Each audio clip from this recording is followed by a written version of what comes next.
Hey guys, welcome to the study with Mayank. मैं हूं आपका मयंक और आज ला रहा हूं मैं आपके लिए NCERT fine arts class 11th की पाठ्य पुस्तक भारतीय कला एवं संस्कृति से इसके प्रश्नों की श्रृंखला। तो आज इसी क्रम में हमारा यहाँ पर अध्याय तीसरा है। यहाँ पर हम मौर्यकालीन कला से संबंधित प्रश्नों को देखेंगे। तो चलिए स्टार्ट करते हैं आज का वीडियो। देखते हैं मैं क्या क्या डिस्कस करना है यहाँ पर। आज का पहला प्रश्न है आपका, जैन और बौद्ध धर्म के उदय के संदर्भ में निम्नलिखित कथनों पर विचार कीजिए। यहाँ पूछा गया है कौन सा कथन आपका जो है सत्य है। देखिए, मैं आपसे एक रिक्वेस्ट करना चाहता हूँ, आप फाइन आर्ट्स की पुस्तक देखने से पहले क्लास 6, 7, 8 की जो NCERT हिस्ट्री है उसके कम से कम प्रश्नों को देख लें, तो आपको यहाँ पर समझने में और ज़्यादा आसानी होगी और ये फाइन आर्ट्स वाले क्वेश्चन भी बहुत अच्छे से समझ में आ जाएंगे। अगर आप मेरी इतनी बात मान लेंगे तो यकीन मानिए आपको फाइन आर्ट्स बहुत अच्छे से तैयार हो जाएगी। तो यहाँ पर जैन और बौद्ध धर्म के उदय के बारे में पूछा गया है। बताया गया है कि ईसा पूर्व 5वीं शताब्दी में गंगा की घाटी में बौद्ध और जैन धर्मों के रूप में एक नए धार्मिक और सामाजिक आंदोलनों की शुरुआत हुई। ये दोनों धर्म श्रमण परंपरा के अंग थे। दोनों धर्म जल्द ही लोकप्रिय हो गए क्योंकि वे सनातन धर्म की वर्ण व्यवस्था एवं जाति व्यवस्था का विरोध करते थे। जैसा कि आपने जानते होंगे, आपने पढ़ा भी होगा। देखिए, जैन धर्म के बारे में इनके वैसे प्रथम 3 तीर्थंकर जो है ऋषभदेव माने गए हैं और 24वें माने गए हैं महावीर। तो आप लोग ये एक बात जानते होंगे, किताबों में ये लिखा है, स्पष्ट रूप से लिखा है कि वास्तविक जैन धर्म की शुरुआत जो महावीर से ही मानी गई है। यानी महावीर स्वामी का जन्म आज से लगभग आज से 599 ईसा पूर्व में इनका जन्म हुआ है। ठीक है। और वहीं आपका जो गौतम बुद्ध हैं, इनका जन्म 563 ईसा पूर्व में हुआ है। तो आप अगर इनकी गणना करेंगे कालक्रम की, तो आप ये पाएंगे ये दोनों व्यक्ति जो हैं ईसा पूर्व 5वीं शताब्दी से नहीं है, बल्कि ईसा पूर्व 6वीं शताब्दी से बिलोंग करते हैं। तो यहाँ पर पहला वाला स्टेटमेंट गलत हो जाएगा। यानी कि ईसा पूर्व 6वीं शताब्दी में गंगा की घाटी में जो है बौद्ध और जैन धर्मों के रूप में नए धार्मिक और सामाजिक आंदोलनों की शुरुआत हुई है। तो जैसा कि मैंने आपको बता दिया पहले ही कि महावीर स्वामी से ही वास्तव में जैन धर्म की शुरुआत मानी जाती है। वास्तविक जैन धर्म की शुरुआत वहीं से मानी गई है। हालांकि इन्होंने अपना जो है कह सकते हैं अपने आप के धर्म को प्राचीन दिखाने के लिए उसमें काफी लंबी श्रृंखला जोड़ दी है, जबकि इतिहासकार इस बात को नहीं मानते। इतिहासकार बार बार ये कहते हैं कि वास्तविक जो है वो महावीर स्वामी से ही स्टार्ट हुआ है। और गौतम बुद्ध के बारे में तो कोई डाउट है ही नहीं, ये तो 563 ईसा पूर्व जन्म हुआ है। और जब जन्म के बाद जब इन्होंने गृह त्याग किया है, उसके बाद इन्होंने ज्ञान की प्राप्ति हुई है 35 साल की उम्र में, उसके बाद यानी बुद्ध बन गए हैं। तो वहीं से बौद्ध धर्म की स्टार्टिंग हो गई है। तो आई होप आप इनके बारे में अच्छे से जानते हैं। तो यहाँ पर पहला कथन जो है असत्य हो जाएगा। सेकंड है, ये दोनों श्रमण परंपरा के अंग थे। श्रमण परंपरा के बारे में आपने सुना होगा। श्रमण का मतलब होता है घर त्याग करके, गृह त्याग करके लोगों को घूमते हुए ज्ञान देना। यानी कि आप एक स्थान से दूसरे स्थान पर घूम रहे हैं और लोगों को ज्ञान दे रहे हैं, तो ये श्रमण परंपरा ऐसे बोली जाती है। तो सेकंड वाला कथन यहाँ बिल्कुल सही है।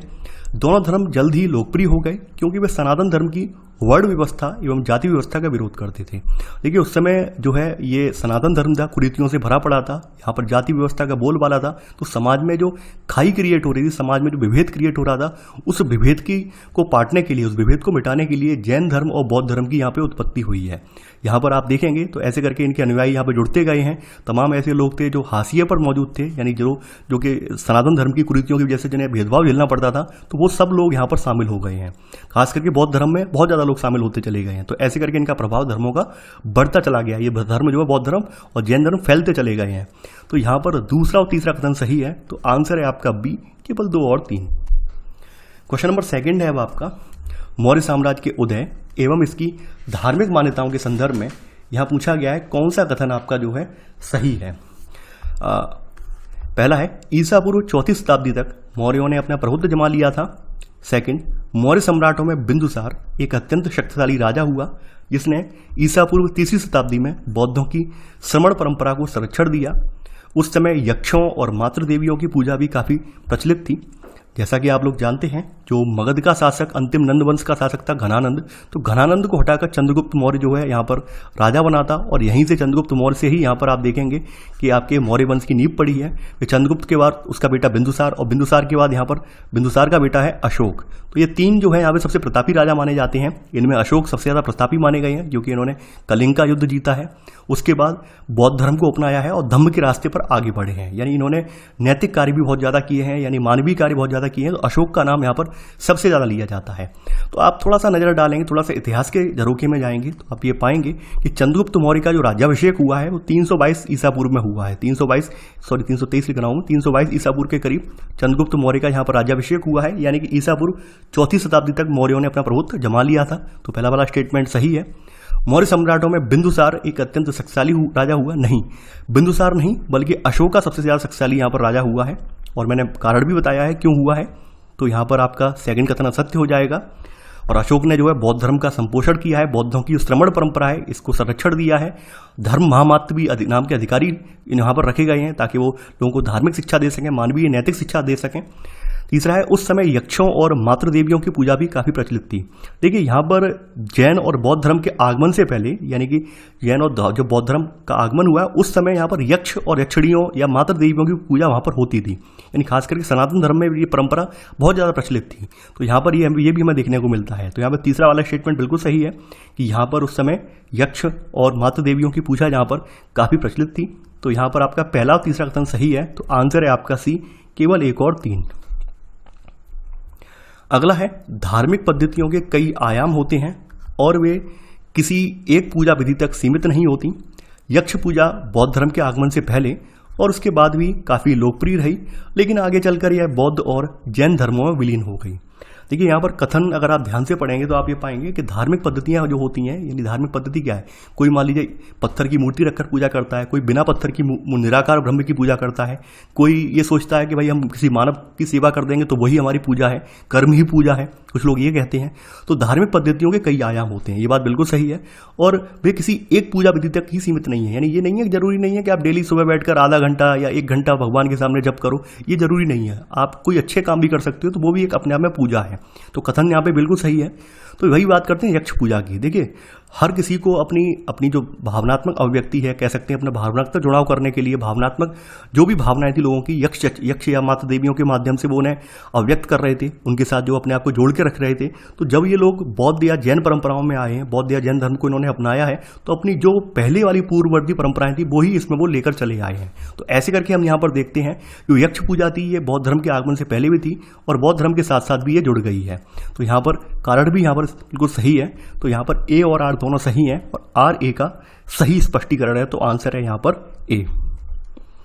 क्वेश्चन नंबर 4 है आपका, मौर्यकालीन शैलकृत वास्तुकला के संदर्भ में निम्नलिखित कथनों पर विचार कीजिए। पूछा गया है कौन सा कथन यहाँ पर सत्य है। पहला है, मठ के संबंध में स्तूपों और विहारों का निर्माण इस श्रमण परंपरा का एक अंग हो गया। इस कालावधि में स्तूपों और विहारों के अलावा अनेक स्थानों पर पत्थर के स्तंभ बनाए गए, चट्टानें काटकर गुफाएं और विशाल मूर्तियां बनाई गईं। देखिए यहाँ पर मठ तो आप जानते ही होंगे, ठीक है। यानी मठ के संबंध में क्या है, मठ ये संबंध जो है बौद्ध कह सकते हैं, यानी कि बौद्ध परंपरा से इनका सबसे ज़्यादा संबंध है। खास करके स्तूप, जहाँ पर बुद्ध की जो अवशेष हैं उस अवशेषों के ऊपर स्तूप बनाए गए हैं। विहार का मतलब आप जानते ही होंगे कि भाई जब पूरे साल भर ये बौद्ध भिक्षु हैं जो भ्रमण करते हैं, एक ऐसी ऋतु आती है, ऐसा समय आता है जहाँ पर इनको विश्राम की जरूरत होती है, तो ऐसे करके विहारों का निर्माण हुआ। तो ये वास्तव में ये श्रमण परंपरा का अंग है। तो यहाँ पर पहला वाला कथन यहाँ पर बिल्कुल सही है। यहाँ पर आप देखेंगे इस कालावधि में आप देखेंगे तमाम स्तूपों का और विहारों का निर्माण हुआ और अनेक स्थानों पर पत्थर के स्तंभ भी बनवाए गए, खास करके अशोक के टाइम पर बनवाए गए हैं। चट्टानें काटकर गुफाएं भी बनवाई गई हैं। 12 की पहाड़ियों में जो आप देखते हैं बिहार में, 12 की पहाड़ियों में जो गुफाएं बनवाई गई हैं वो अशोक के टाइम पर बनवाई गई हैं। और जो गुफाएं बनवाई गई थी वो खास करके बौद्ध भिक्षुओं के लिए ही गुफाएं बनवाई गई थी। तो यहाँ पर पहला और दूसरा कथन सही है। आंसर है आपका सी, 1 और 2 दोनों। 5वां प्रश्न है आपका, मौर्यकालीन स्तंभ और एक्मेनियन स्तंभों की बनावट के संदर्भ में निम्नलिखित कथनों पर विचार कीजिए। यहाँ पर पूछा गया है कौन सा कथन असत्य है। देखिए यहाँ पर ये फारसी साम्राज्य था एक्मेनियन, या इसे ईरानी साम्राज्य कहते हैं हम। तो इससे यहाँ कंपेयर किया गया है कि भाई जो मौर्यकालीन स्तंभ है और एक्मेनियन स्तंभ हैं इनमें क्या डिफरेंस था।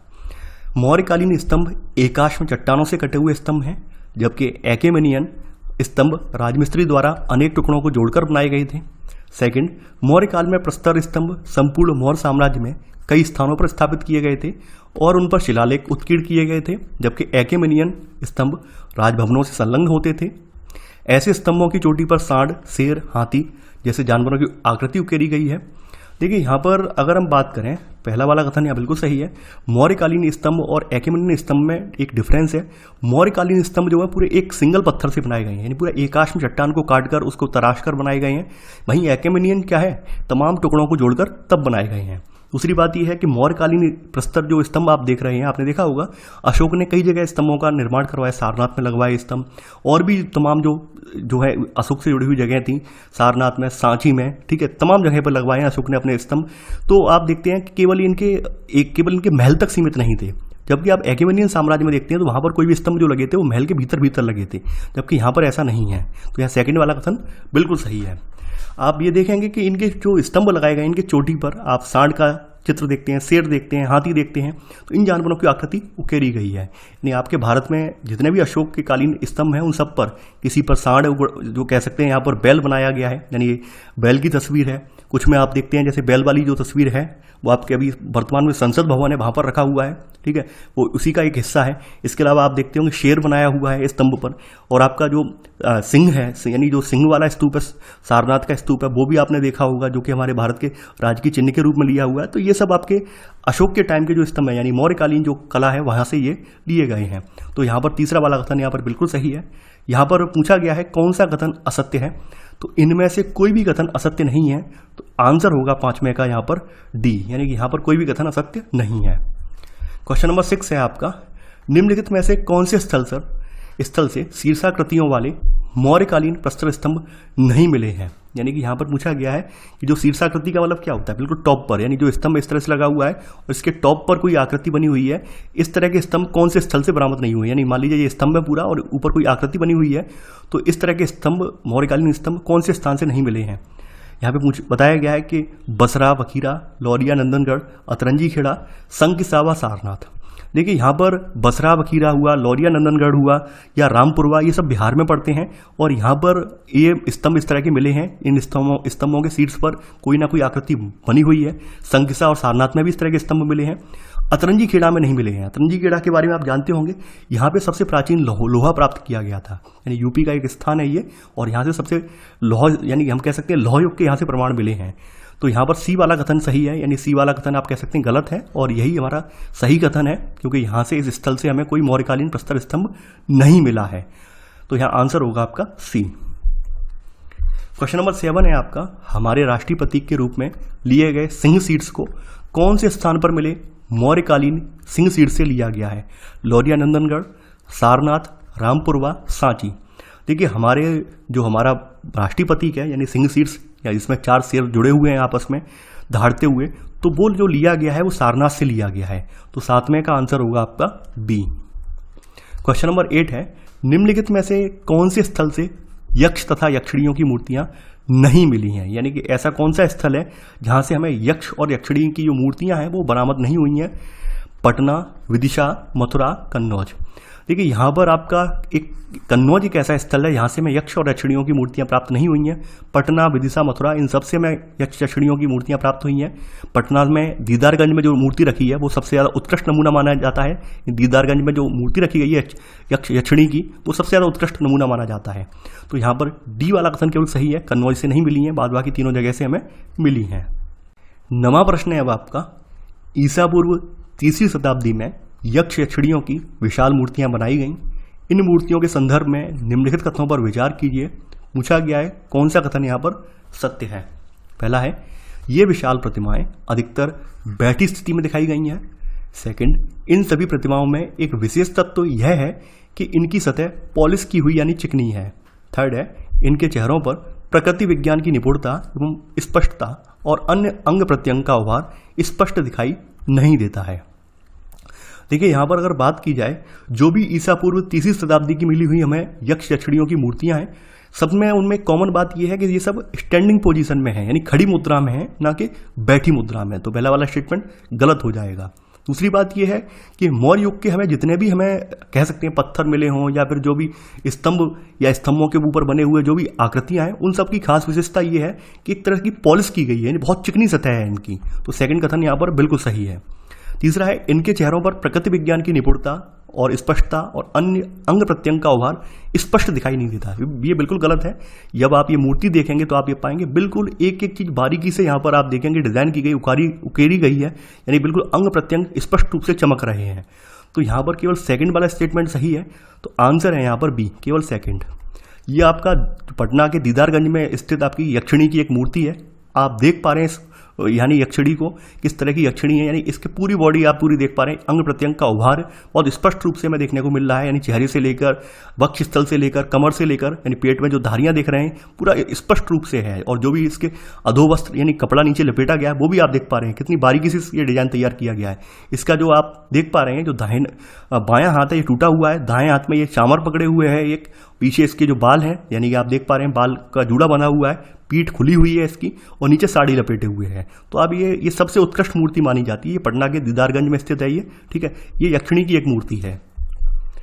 क्वेश्चन नंबर 10 है वो आपका, धौली स्तर पर चट्टान को काटकर बनाए गए विशाल हाथी की आकृति है, इस पर सम्राट अशोक का एक शिलालेख भी अंकित है, यह स्थल किस राज्य में अवस्थित है? बिहार, बंगाल, उड़ीसा, उत्तर प्रदेश।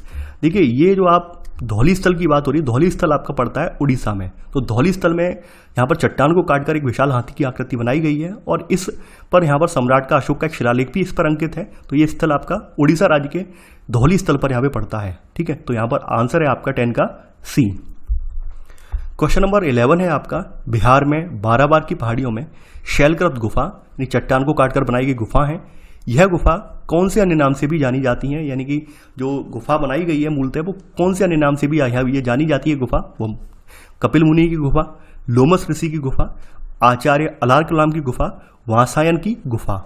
देखिए आप लोग इनके बारे में थोड़ा सा मैं बताना चाहूँगा। कपिल मुनि सांख्य दर्शन के प्रवर्तक माने जाते हैं। ये जो गुफा है यानी कि जो बिहार की बाराबार की पहाड़ियों में गुफा बनवाई गई है ये लोमस ऋषि की गुफा के नाम से जानी जाती है, ठीक है। और आचार्य अलार कलाम जो थे ये गौतम बुद्ध के यानी गुरु माने जाते हैं। सांख्य दर्शन की दीक्षा इन्होंने ही दी थी उन्हें, तो आचार्य कलाम यानी गौतम बुद्ध के गुरु कहे जाते हैं। वात्सायन के बारे में आप जानते होंगे, वात्सायन का संबंध भी बिहार से है और वात्सायन जो है यहाँ पर आप इन्होंने कामसूत्र की रचना की थी, कामसूत्र नामक एक ग्रंथ की रचना की थी। तो यहाँ पर ये लोमस ऋषि की गुफा के नाम से जानी जाती है। देखिए बिहार में जो बाराबार की पहाड़ी है उनमें टोटल 4 गुफाएं हैं और 4 गुफाओं का निर्माण यहाँ पर अशोक के टाइम पर किया गया है और अशोक ने आजीविकों के रहने के लिए यहाँ पर जो बाराबार की पहाड़ियाँ हैं इसमें 4 गुफाओं का निर्माण करवाया था, जिसमें आपकी पहली लोमस ऋषि की गुफा थी, दूसरी यहाँ पर आपकी कर्ण चौपार है, तीसरा सुदामा गुफा है और चौथी यहाँ पर विश्व झोपड़ी के नाम से है। तो ऐसे करके 4 गुफाओं का निर्माण करवाया था। तो उनमें से आपकी ये है लोमस ऋषि की गुफा। 12वां प्रश्न है अब आपका, बिहार में बाराबार की पहाड़ियों में स्थित लोमस ऋषि की गुफा के संदर्भ में निम्नलिखित कथनों में से कौन सा कथन सही नहीं है? इस गुफा का प्रवेश द्वार अर्ध वृत्ताकार चैत्य चाप यानी मेहराब की तरह सजा हुआ है। चैत्य के मेहराब पर एक गतिमान हाथी की प्रतिमा उकेरी गई है। यह गुफा मौर्य सम्राट अशोक द्वारा आजीविक पंथ संप्रदाय के लिए संरक्षित की गई थी। इस गुफा का भीतरी कक्ष गोलाकार है, उसके पीछे एक आयताकार कक्ष है। लोमस ऋषि की इस गुफा इस काल का एक अलग अकेला उदाहरण है, मगर परवर्ती काल यानी कि बाद के काल में पूर्वी और पश्चिमी भारत में अनेक बौद्ध गुफाएं खोदी गई थी। देखिए लोमस ऋषि की गुफा बहुत इंपॉर्टेंट हो जाती है क्योंकि आप जो देखेंगे जो चट्टाने काटकर गुफा बनाने की या विहार बनाने की जो परंपरा थी ये बहुत बाद में स्टार्ट हुई है। यानी कि आप कह सकते हैं अशोक के शासन काल के बाद मौर्योत्तर काल में ये स्टार्ट हुई है। मौर्योत्तर काल में ये यानी मौर्य काल के समय नहीं थी। मौर्य काल के समय केवल बाराबार की पहाड़ियों में 4 गुफाएं बनवाई गई हैं, यही सबसे महत्वपूर्ण है, जिनमें लोमस ऋषि की गुफा सबसे ज़्यादा आपकी महत्वपूर्ण है। तो इसकी बात कर लें, इस गुफा का जो प्रवेश द्वार है वो अर्धवृत्ताकार चैत्य चाप यानी मेहराब की तरह है और इसके मेहराब पर एक गतिमान हाथी की प्रतिमा उकेरी गई है। तो पहला वाला कथन यहाँ बिल्कुल सही है। ये गुफा आप जानते होंगे, ये मैंने पहले ही डिस्कस कर चुका हूँ, ये मौर्य सम्राट अशोक द्वारा आजीविक पंथ संप्रदाय है इसके लिए संरक्षित की गई थी। तो बी वाला कथन भी सही है। जब आप इस गुफा के भीतर घुसेंगे तो यहाँ पर आप पाएंगे इसका भीतरी कक्ष जो है वो आयताकार है ना कि गोलाकार। यानी कि यहाँ इसका भीतरी कक्ष जो है वो आयताकार है ना कि गोलाकार, और आयताकार कक्ष के पीछे जो वाला कक्ष है वो गोलाकार बनाया गया है, यानी वो कक्ष गोलाकार है। तो यहाँ पर आपका सी वाला स्टेटमेंट यहाँ पर 12वें का सी गलत हो जाएगा। लोमस ऋषि की गुफा वास्तव में इस काल का एक अकेला उदाहरण है, लेकिन बाद के काल में पूर्वी और पश्चिमी भारत में यहाँ पर अनेक बौद्ध गुफाएं खोदी गई थी। तो ये कथन बिल्कुल सही है, यानी कि ये एकमात्र उदाहरण आपको देखने को मिलता है बाराबार की पहाड़ियों में। तो यहाँ पर आपका गलत कथन कौन सा है? सी वाला कथन यहाँ पर असत्य है।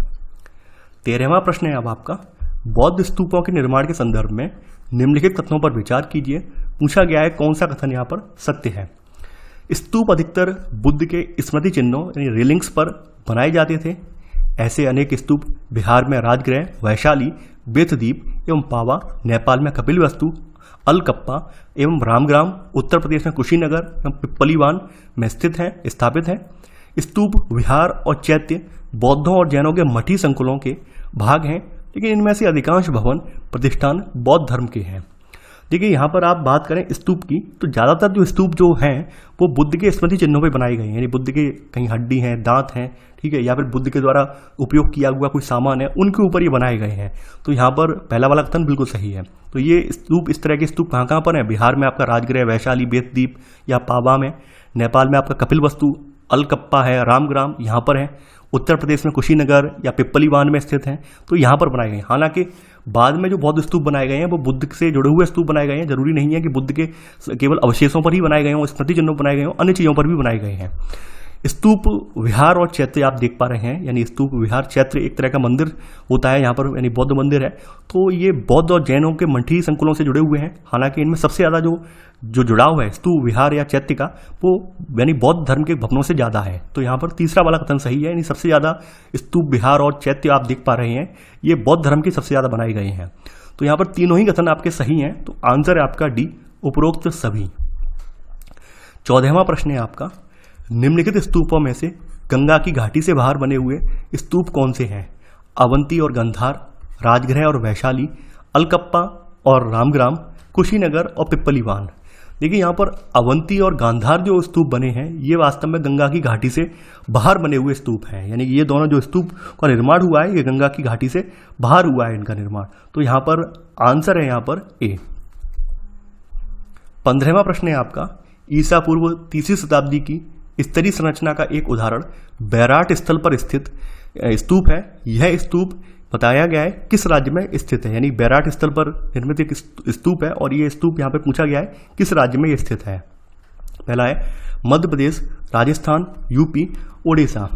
देखिए बैराट जो सभ्यता है इसका उत्खनन जो है 1936-37 में हुआ था और दयाराम साहनी ने इसका उत्खनन करवाया था, ठीक है। तो यहाँ पर जो अवशेष मिले हैं, यानी कि उसके बाद अध्ययन किया गया कई बार, ठीक है। वैसे सबसे पहले इसके बारे में, इस जगह के बारे में 1837 में, यानी उत्खनन तो बाद में हुआ है, लेकिन इस जगह के बारे में 1837 में एक व्यक्ति थे कैप्टन बर्ट, यानी कि इनका नाम था बर्ट, कैप्टन बर्ट हैं ये। तो कैप्टन बर्ट ने यहाँ से मौर्य सम्राट अशोक के भाब्रू शिलालेख की खोज की थी, यानी मौर्य सम्राट के एक शिलालेख था अशोक का भाब्रू, तो उस शिलालेख की खोज कैप्टन बर्ट के द्वारा की गई थी। तो वैसे स्थान ये सबसे पहले खोज लिया गया था बर्ट के द्वारा। हालांकि यहाँ पे उत्खनन कार्य कई साल बाद हुआ है, 1936-37 में हुआ है दयाराम साहनी के नेतृत्व में। तो यहाँ पर उत्खनन कार्य हुआ और यहाँ से कई सारा सामान भी मिला। खास करके आप देखेंगे बैराट सभ्यता से मौर्यकालीन और इसके बाद के समय के अवशेष मिले हैं। यहाँ से मुद्राएं भी प्राप्त हुई हैं पंचमार्क चांदी के, और 28 यहाँ पर आप कह सकते हैं यूनानी शासक मिनांडर के सिक्के भी यहाँ प्राप्त हुए हैं। तो ऐसे करके यहाँ पर आप देखेंगे, यहाँ पर आप देखेंगे जो 1999 में फिर से यहाँ पर उत्खनन हुआ और 1999 में बीजक की पहाड़ी से यहाँ पर अशोककालीन एक बौद्ध मंदिर, स्तूप या बौद्ध मठ के अवशेष भी मिले हैं। तो माना गया है हीनयान संप्रदाय से बिलोंग करते होंगे। तो ऐसे करके यहाँ पर देखेंगे, यहाँ पर अभी पूरा स्तूप नहीं है बल्कि उसकी संरचना रह गई है, यानी हम कह सकते हैं नीचे का जो बेस है उसके आधार पर अनुमान लगाया गया है कि ये पूरा हिस्सा एक स्तूपा का है। तो ये जयपुर के पास स्थान पड़ता है बैराट स्थल। तो यहाँ पर आंसर होगा आपका बी, 15 में का बी। 16वां प्रश्न है आपका, सांची के महान स्तूप का निर्माण किस शासक द्वारा करवाया गया था? यानी सांची के स्तूप का निर्माण किस शासक ने करवाया है, ये यहाँ पर पूछा गया है। चंद्रगुप्त मौर्य, बिंदुसार, कनिष्क, सम्राट अशोक। देखिए यहाँ पर जो झांसी बोल रहा हूँ मैं, सांची के महान स्तूप का निर्माण जो है सम्राट अशोक के शासनकाल में ईंटों से करवाया गया था। यानी इसका निर्माण जो था सम्राट अशोक के शासनकाल में ईंटों से बनाया गया था और बाद में उसको जो है पत्थर से ढक दिया गया है और उसमें कुछ नई नई चीजें समय के साथ ऐड की गई हैं। तो यहाँ पर आंसर होगा 16वें का डी। 17वां है आपका प्रश्न, कथन और कारण दिया हुआ है। ईसा पूर्व 2री शताब्दी के दौरान और उसके बाद हमें ऐसे अनेक अभिलेखीय साक्ष्य मिले हैं जिनमें दानदाताओं का नाम और कहीं कहीं तो उनके पेशे का नाम भी दिया गया है। कारण है आमतौर पर संपूर्ण कार्य सामूहिक सहयोग से किया जाता था, लेकिन कहीं कहीं स्मारक के किसी खास हिस्से का निर्माण किसी खास संरक्षक के सौजन्य से कराए जाने का भी उल्लेख पाया गया है। ये बिल्कुल सही बात है। यानी कई बार क्या होता था, वैसे तो ये सारी चीजें जो बनती थी वो मिला जुला कर बनती थी, कोई एक व्यक्ति के द्वारा नहीं बनती थी बल्कि सब लोग मिलजुल कर इनके लिए देते थे, सब लोग यहाँ पर मिलजुल कर निर्माण करवाते थे। लेकिन कई बार क्या होता था, कोई स्पेशल लोग होते थे, जैसे मान लीजिए किसी एक विशेष हिस्से का निर्माण करवाना है, किसी चैत्य का निर्माण करवाना है या किसी विहार के किसी खास हिस्से का निर्माण करवाना है, तो उसके लिए जब कोई दान दिया जाता था तो उसका नाम उत्कीर्ण किया जाता था। कई बार क्या होता था यहाँ पर व्यापारी वगैरह, क्योंकि इन विहारों में केवल यही बौद्ध भिक्षु या फिर जैन भिक्षु ही नहीं होते थे, बल्कि जो यात्रा करने वाले यात्री होते थे, कई बार व्यापारी होते थे, वो भी इनमें ठहरते थे, कई बार वो भी ठहरते थे, तो वो लोग भी इन्हें दान करते थे।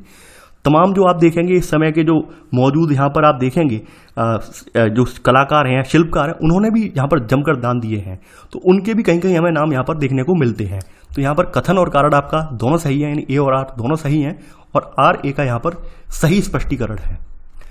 18वां प्रश्न है आपका, वाराणसी के निकट सारनाथ में लगभग 100 वर्ष पहले खोजे गए सिंह सीड्स के संदर्भ में निम्नलिखित कथनों पर विचार कीजिए। पूछा गया है कौन सा कथन यहाँ पर असत्य है। पहला है, यह भगवान बुद्ध द्वारा धम्म चक्र प्रवर्तन यानी प्रथम उपदेश देने की ऐतिहासिक घटना की स्मृति में सम्राट अशोक द्वारा बनवाया गया था। इस सिंह शीर्ष के मूलतः 4 अवयव भाग थे, स्तंभ, शैफ्ट, कमल, घंटी का आधार, उस पर बना हुआ एक ढोल, 4 तेजस्वी सिंहों की आगे पीछे जुड़ी हुई आकृतियां। तीसरा है, इस सिंह शीर्ष को ऊपरी चक्र और कमलाधार के साथ स्वतंत्र यानी कि भारत के राष्ट्रीय प्रतीक के रूप में अपनाया गया है। देखिए, अगर हम बात करें तो सारनाथ में जो भगवान बुद्ध का जो धम्मचक्र प्रवर्तन है, इसकी याद में प्रथम उपदेश यानी जो दिया था, इसकी स्मृति में सम्राट अशोक के द्वारा यहाँ पर एक निर्माण करवाया गया था। ठीक है, तो यहाँ पर स्तंभ लगवाया गया था, यानी कि चूंकि सारनाथ में प्रथम उपदेश दिया, तो यहाँ पर बाद में अशोक यहाँ पर घूमने भी आए हैं, तो इसी वजह से यहाँ पर यानी कि प्रथम उपदेश की वजह से ऐतिहासिक घटना की स्मृति में यहाँ पर अशोक के द्वारा इसका निर्माण करवाया गया। तो पहला वाला कथन बिल्कुल सही है। तो यहाँ पर एक शीर्ष स्तंभ भी लगाया गया था, और शीर्ष स्तंभ जो लगाया गया था, बताया गया इसके 4 अवयव हैं, 4 नहीं है बल्कि इसके 5 अवयव थे। बताऊंगा बारी बारी से मैं। स्तंभ, सैफ्ट, कमल, घंटी का आधार है इसका, उस पर बना हुआ एक ढोल है, 4 तेजस्वी सिंह हैं, और आगे पीछे जुड़ी 4 इनकी आकृतियां हैं। देखिए, यहाँ पर इसके 4 अवयव नहीं है, सिंह शीर्ष के 5 अवयव हुआ करते थे, इसके 5 अवयव थे। हालांकि ये पूरी कह सकते हैं पूरा एक जैसा जुड़ा हुआ नहीं मिला, टूटा फूटा मिला हमें, लेकिन कुछ इसका हिस्सा जो था उसको हमने कह सकते हैं राष्ट्रीय अपना प्रतीक के रूप में ले लिया है। तो इसमें 5 भाग थे, एक ऊपरी चक्र और था, इसमें 5वां भाग जो था ऊपरी चक्र के रूप में था। मैं थोड़ा सा मैप दिखा देता हूँ आपको, इमेज दिखा देता हूँ। ये जो है आप देख पा रहे हैं, ये वास्तविक इमेज है। ये सारी इमेज जो है बाद में बनाई गई हैं, ये सब कॉपीड है, यानी कॉपीड का मतलब इसको कॉपी करके अलग अलग जगह पर ये लगाए गए हैं, लेकिन ये वास्तविक आपका जो है, ये आपका मौर्यकालीन आपका जो है स्तंभ है। ठीक है, शीर्ष स्तंभ है। तो मैं यहाँ से स्टार्टिंग करूंगा ताकि आप समझ सकें। देखिए, ऊपरी चक्र जो था वो इसी के ऊपर इसी तरह लगा हुआ था, गोल गोल चक्र, जिसमें के 24 तीलियां हैं, 24 आरे हैं। ठीक है, तो ये ऊपरी चक्र बोला जाता है। इसके बाद यानी ये सबसे ऊपर है। दूसरे नंबर पर आ जाता है सिंह शीर्ष, यानी ये वाला जो स्थान है सिंह शीर्ष है, ये केवल इतना हिस्सा। ठीक है, ये सिंह शीर्ष है। इसके बाद आपका आ जाता है ढोल, यानी ये ढोल आप देख पा रहे हैं, ये इस तरह का ये ढोल है, और ढोल में यहाँ पर आप देखेंगे ये चक्र बने हुए हैं, और यहाँ पर हाथी है और घोड़ा है, यानी कि इस पर यानी 4 तेजस्वी सिंह आगे पीछे जुड़ी हुई आकृतियों के नीचे यहाँ पर एक नीचे आप देखेंगे यहाँ पर ढोल है, जिसमें 4 पशु दक्षिणावर्त गति के साथ दिखाए गए हैं, यानी कि घूमते हुए दिखाए गए हैं, दक्षिणावर्त गति के साथ घूमते हुए दिखाए गए हैं, और नीचे उल्टे कमल की आकृति है, यानी कि कमलाधार है, उल्टा कमलाधार है, और उसके नीचे यहाँ पर सेफ्ट आ जाता है, यानी कि स्तंभ का वो भाग जिसके ऊपर ये खड़ा हुआ है। हालांकि केवल इतना ही हिस्सा बरामद हुआ, बाद बाकी हिस्सा जो खंडित है, यानी कि छत विछत हिस्सा है, तो केवल इतना ही हिस्सा में प्राप्त हुआ, जबकि इसके 5 भाग हैं। तो मैंने अलग अलग जगह से इमेज इकट्ठी करके आपको समझाने के लिए यहाँ पर लगा दी है, ताकि आपको अच्छे से समझ में आ जाए। तो यहाँ पर समझ गए होंगे आप, सेकंड कथन गलत है, ये इसके 4 अवयव नहीं है बल्कि इसके 5 अवयव हैं। बताया गया है इस सिंह शीर्ष को ऊपरी चक्र और कमलाधार के साथ स्वतंत्र भारत के राष्ट्रीय प्रतीक के रूप में अपनाया गया है। देखिए, गलत है। ऊपरी चक्र का मतलब क्या है, ये ऊपर वाला चक्र, और कमलाधार का मतलब क्या है कि ये वाला आधार। नहीं, हमने जो अपनाया है वो सिर्फ इतना अपनाया है, यानी हमने राष्ट्रीय प्रतीक के रूप में सिर्फ इतना हिस्सा हमने अपनाया है, ना कि संपूर्ण। ठीक है, तो हमने बताया है कि भारत सरकार ने इसको ऊपरी चक्र और कमलाधार के बिना, ना कि साथ में, स्वतंत्र भारत के राष्ट्रीय प्रतीक के रूप में अपनाया गया है। तो यहां पर दूसरा और तीसरा कथन असत्य हो जाएगा, तो आंसर होगा यहां पर 18वें का बी।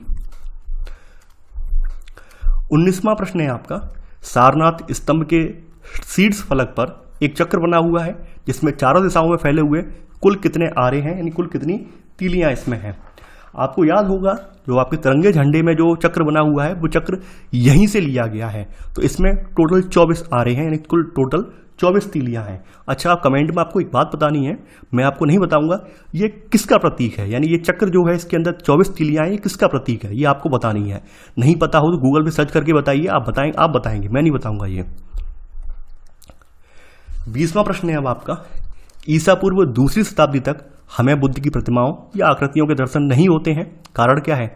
बुद्ध को प्रतीकों जैसे कि पद चिन्हों, स्तूपों, कमल सिंहासन, चक्र आदि के रूप में ही दर्शाया गया है।